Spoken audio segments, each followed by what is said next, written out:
பிரியா நில்லு பிரியா. உன் கோத்துல கொஞ்சமாவது அர்த்தம் இருக்கா? பர்த்டே விஷ் பண்ணி ஓகே கொடுத்தா இப்படி தூக்கிடுற. இது பாரு, என்ன அவமானப்படுத்ததான் நினைச்சு உன் கேரக்டர் நீ அசிங்கப்படுத்திக்காத.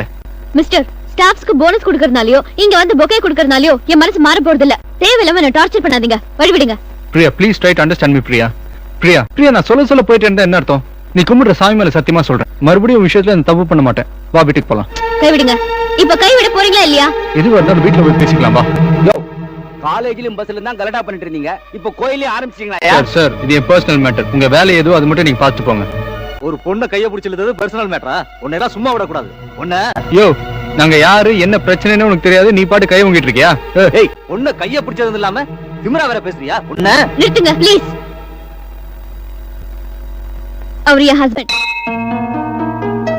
இது எங்க ஃபேமிலி ப்ராப்ளம், நீங்க தலையிடாதீங்க.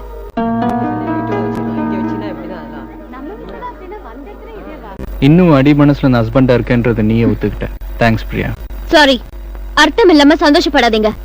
புருஷன்ற பழைய நினைப்பிலையோ உங்க மேல இருக்கிற பிரியத்தினாலயும் நான் உங்களை காப்பாத்தல. விஸ்வநாதன் சாரோட பையன் கோயில ஒரு பொண்ணு கிட்ட கலாட்டா பண்ணி பப்ளிக் கிட்ட அடி வாங்கின விஷயம் தெரிஞ்சா அந்த நல்ல மனுஷன் தலை குனிய வேண்டி வருமேங்கிறதுக்காக தான் நான் உங்களை காப்பாத்தினேன். ஞாபகத்துல வச்சுக்கோங்க.